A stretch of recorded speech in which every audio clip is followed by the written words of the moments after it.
बच्चों, आज हम पढ़ा रहे हैं inverse trigonometric function unit number 2 और इसमें से भी हम केवल उन्हीं क्वेश्चंस को कराने वाले हैं जिनसे आप 90 प्लस मार्क्स लाएंगे बोर्ड में।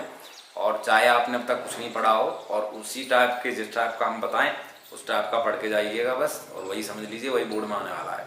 चलिए देखिए, तो इनवर्स ट्रिगोनोमेट्रिक फंक्शन जो होते हैं उन्हें हम क्या कहते हैं हिंदी में? प्रतिलोम त्रिकोणमितीय फलन। ठीक है, अब यहाँ प्रतिलोम का क्या मतलब है वो थोड़ा सा हम यहाँ बता देते हैं आपको। देखिए, मान लीजिए आप x इक्वल टू लिखा हो साइन y, क्या लिखा हुआ है? x equal to sine y। तब अब यदि साइन को उधर ले जाएं तो क्या होगा? साइन को उधर ले जाएंगे तो इस x जो साइन है उस पर इनवर्स आ जाता है और उधर रह जाएगा केवल y। मीन्स क्या बन गया यहाँ पर? y equal to sine inverse x। तो जो ये साइन y है इसे तो हम कहते हैं त्रिकोणमितीय। क्या चीज है? त्रिकोणमितीय फंक्शन है। तो साइन y तो केवल क्या है? एक त्रिकोणमितीय फंक्शन है। और साइन इनवर्स x जो है वो प्रतिलोम त्रिकोणमितीय फंक्शन है। ठीक है, प्रतिलोम मीन्स उस पर इनवर्स चढ़ा देना है। ठीक है, तो ये इसका मतलब है, इस प्रकार से आ जाता है। और देखिए आप, इनकी जो वैल्यूज हैं वो आती हैं एग्जाम में और वो आपको पता होनी चाहिए। हम केवल जो कंसेप्ट है वही बताएंगे, उसके अलावा और एक्स्ट्रा नहीं बताने वाले हैं कुछ भी। तो यहाँ पर देखिए, यदि मान लीजिए साइन इनवर्स हो, प्रतिलोम फंक्शन कौन सा हो? साइन इनवर्स x, तो इसका जो रेंज होगी, इसमें हम डोमेन नहीं बता रहे हैं आपको, जो आवश्यकता है इसकी जरूरत है केवल वही बता रहे हैं, तो उसे समझिए बस। तो साइन इनवर्स x जो है उसकी जो रेंज है, प्रिंसिपल वैल्यू मुख्य मान जो है वो कहाँ से कहाँ तक होता है? -π/2 से π/2 होता है। अब यहाँ पर -π/2 से π/2 का मतलब क्या है? क्या जानते हैं आप? -π/2 और π/2 का इसका मतलब ये है, और इसमें जो कोष्टक है उसका भी मतलब समझिए।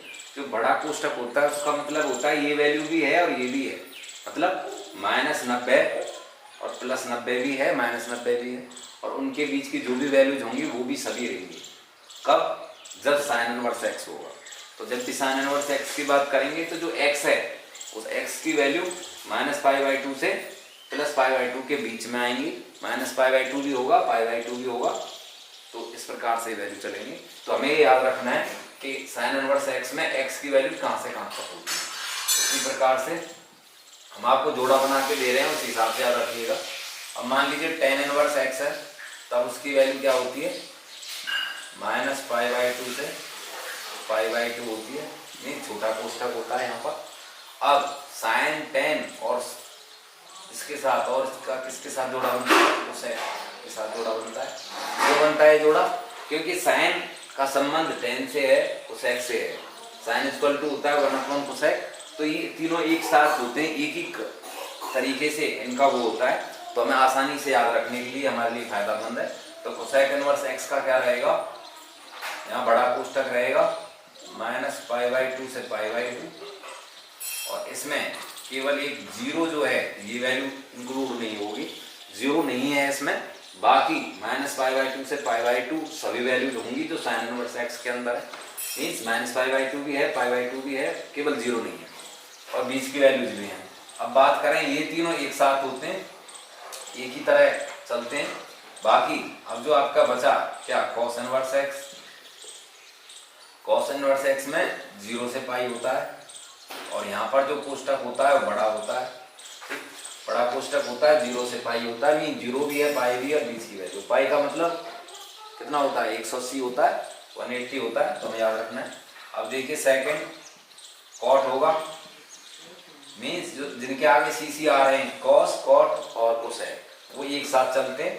तो यहाँ पर जो कॉट है वो इसकी तरह होगा, छोटा कोष्टक लगा देंगे बस, बाकी सेम है। और जो आपका कोसेक है फिर, और कोसेक में क्या होगा?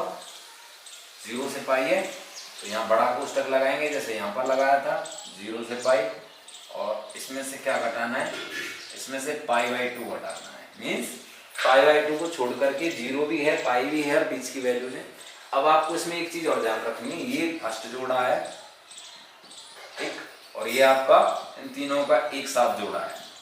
तो हमें इन्हें ध्यान रखना है कि जब आपका इन सेकंड जोड़े में से होगा तो उसके उसके हिसाब से वैल्यूज लेनी है, मतलब 0 से पाई के हिसाब से चलना है। और जब ये फर्स्ट वाला होगा साइन टेन और कोसेक होगा तब हमें -π/2 से π/2 के बीच में चलना है।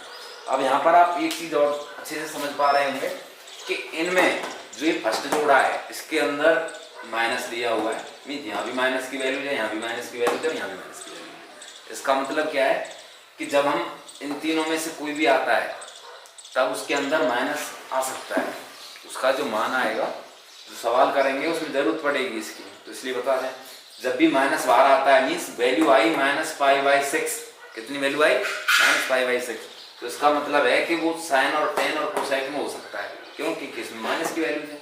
लेकिन जब भी कॉस कॉट और कोसेक दिया हो और माइनस की वैल्यू आ रही है तो माइनस की नहीं आती, क्यों? क्योंकि इसमें माइनस की वैल्यू हो ही नहीं, संभव नहीं है। क्यों नहीं है? क्योंकि ये 0 से स्टार्ट है, तो इसलिए इसमें क्या करते हैं पाई में से घटा के लिखते हैं।